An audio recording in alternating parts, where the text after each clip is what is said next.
Yes, Georgie girl, you just stick your face. Hey, that's a plastic bag. Come out of there. Come on, that's not for you. Don't you bite me, you little bitch. You're getting very bossy in your old age. Eh? Yes, I know, I know. Look at the grumpy face on you. Anybody look at that face said spit. And the tail's going because you're cross because I chased you from the bag. Anyway, this is an Encore E-Bass or P-Bass or something. I cannot trace anything to do with Encore online. People are always asking. It's in need of TLC. Worried about the truss rod, but haven't done anything yet to check it. Looks like a newish nut, can't tell. But as you can see it, we're going to have to fret over the frets because it's a fretless bass. But by the time I finished, it won't be a fretless bass. And it's not a job that I like doing, frets. But I still have to order the frets. So the next thing I'm going to do is measure that neck. But it has some issues. It has chunks and chips taken out of it, which somebody's tried to fix from time to time. There's one there. Georgie girl, don't bite. There's one there. And there's a couple of scrapes there. And there's, on this side, there's a bit of a chunk and chip there.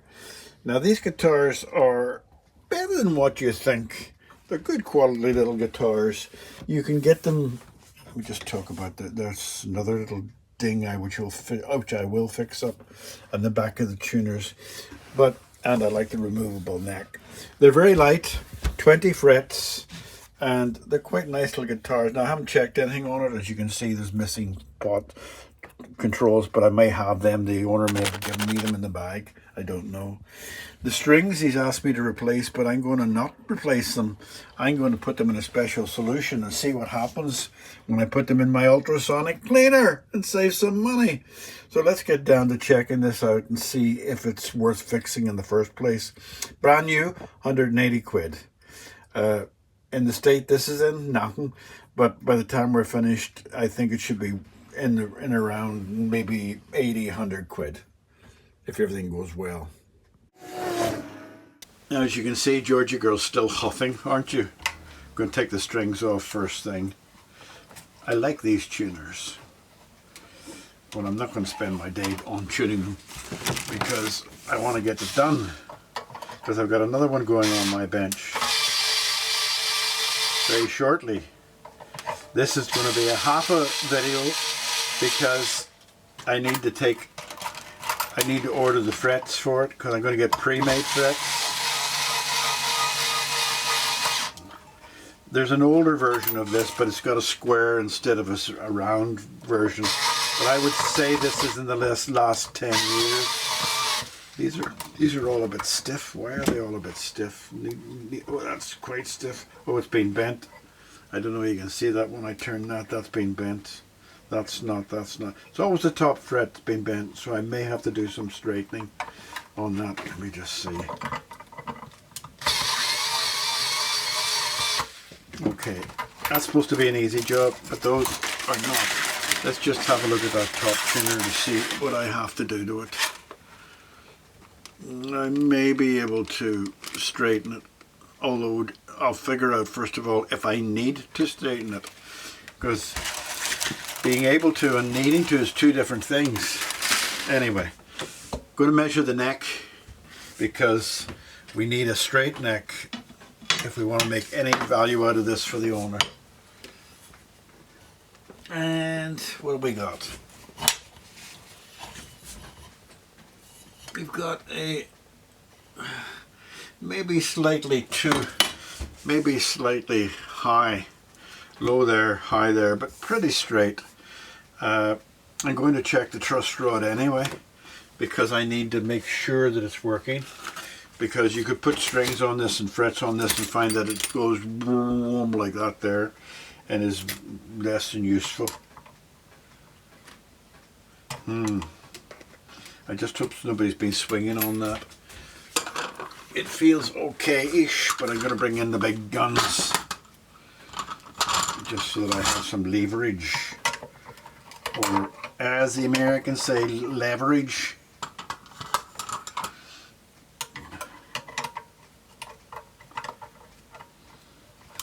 just feel that's not great.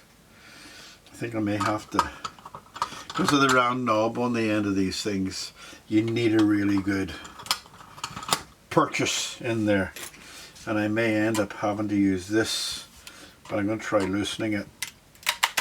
Oh, did you hear all that cracking? That's not a good sign. Let's just see. I'm trying to loosen it to take away a bit of the bow, but that noise was not impressive. Do you hear it? Crackling away there.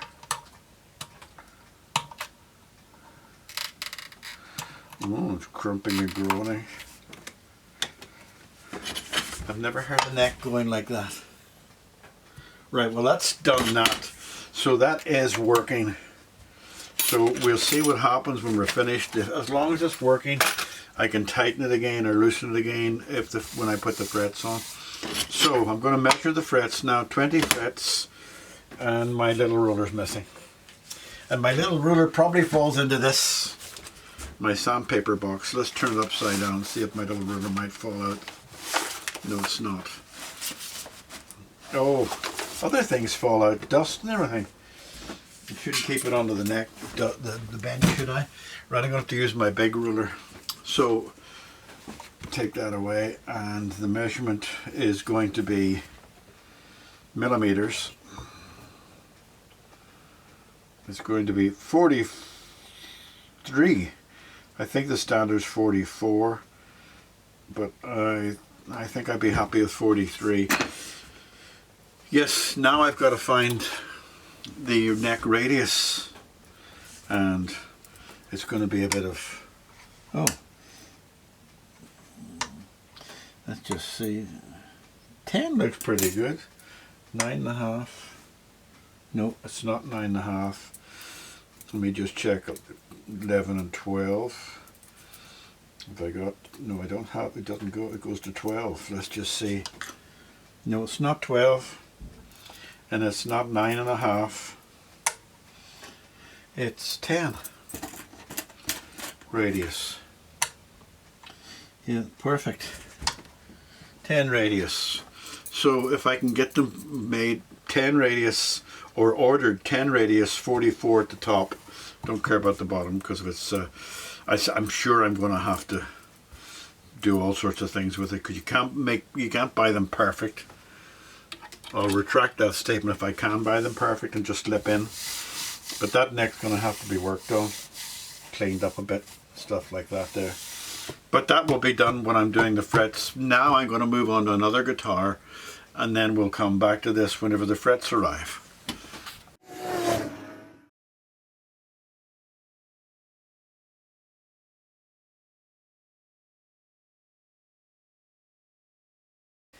Well, there we go. We have the frets done. It's the second best fret job I've ever done, but it's still nowhere near as good as where the real fret boys can do it. But I've now discovered that that nut is, they must have been playing with it to try to get it to work whenever they had the old frets on it. So I'm having to raise all of it. I was thinking of putting a shim beneath it. The problem with that thought is that it's glued in so tight it would smash it, and I don't have another piece of bone nut that I can use to make a nut with of this size and shape, and I don't have the fancy machine, you know, the ones that you go bzzz and you can make a bone nut in seconds from a blank, because I live in my lounge. So there's the, now I'm going to just put a drop of super glue in each one of those, and then let it dry and then get back to normal. There was no point in me showing you me doing the fretting, because it was a job that took ages to do, and it took several nights to do, because I'm not a fret man, and I had to fiddle and work and shape and chop and bomb, so it wouldn't have made a good video. How do you miss getting it in the fret with a shaky old hand like mine? Right, there you go.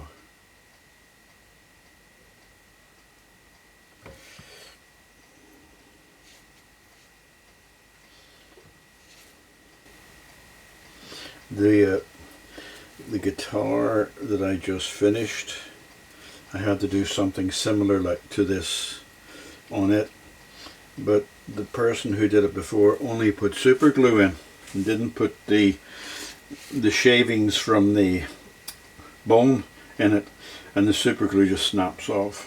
So it needs either the baking powder or the bone to become a really solid fit. So I'll come back to you when that's all dried up. Whilst that was drying, I thought I'd stick a bone nut in the food mixer, and it did give me a lot of flakes and stuff like that and fine dust, so that'll help me next time. But if you're married, don't do that, because it creates such a mess and such a noise that you'd end up divorced, unless that's what you're looking for. But no, that's not definitely not worth doing, I tell you. Now I'm going to shape this a bit, and this is more boring stuff, but I'm just going to shape it and get the strings on it, and I'll speed this up. I need to do something. Okay.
I don't have fret files that are going to be thick enough for that. I don't even know if they exist, bass fret files, but I'll make do with something. All they have to do in this instance is hold the strings. Yeah.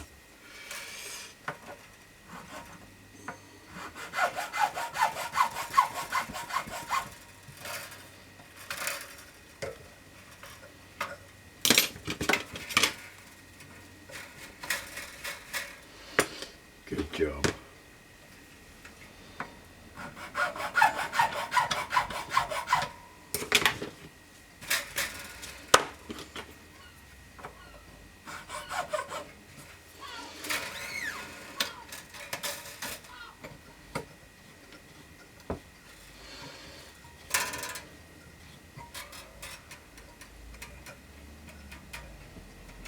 Very good, actually, so far.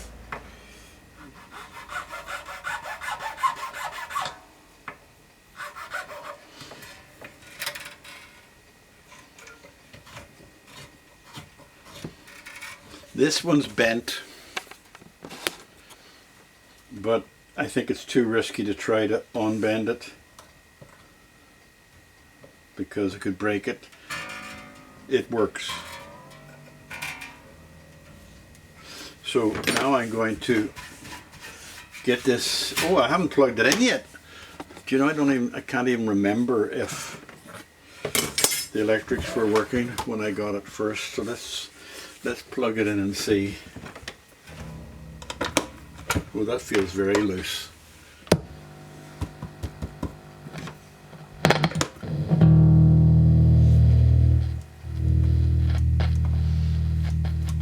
I've already done the switches with that, needs some work on it. So I'll do that and then I'll come back.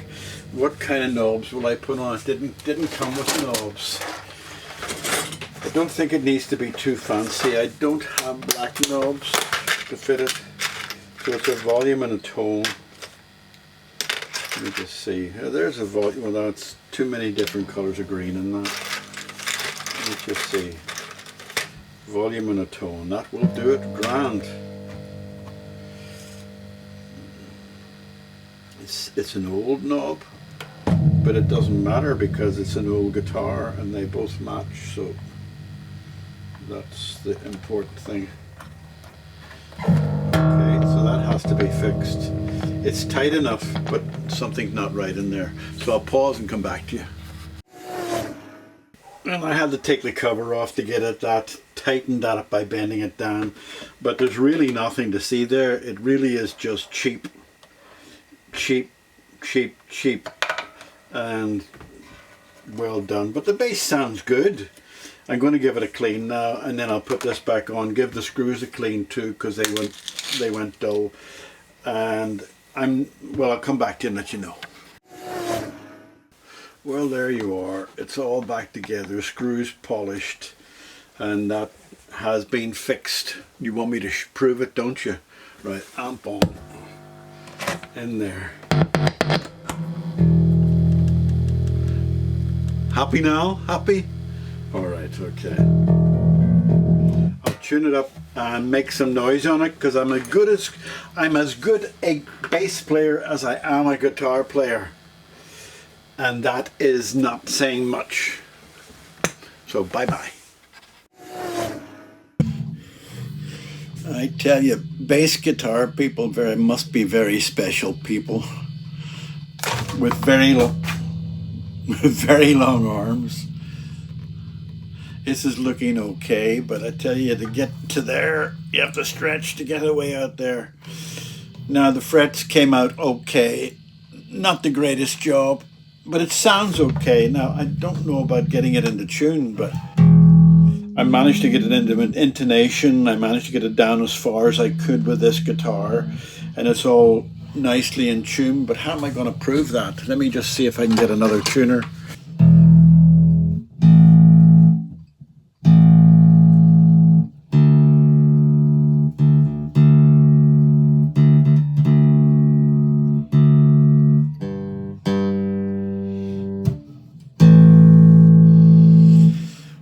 Right, you can hear it. That's my ordinary amp, a Stag amp, set neutral across the board, and it's half power. And if you're used to this channel,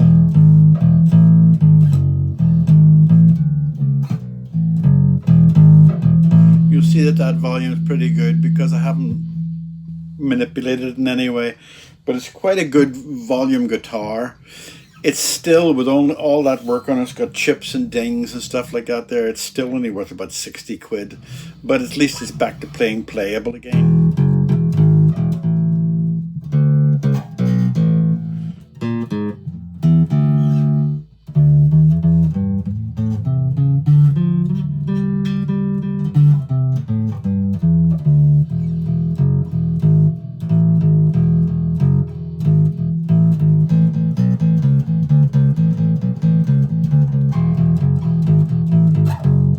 That's about all I can play. My arm's way out there. Right, it's going home to its daddy, and then I've got a Japanese guitar to go on the bench now. But goodbye, bass. You've been here for a while. Bye-bye, bye-bye.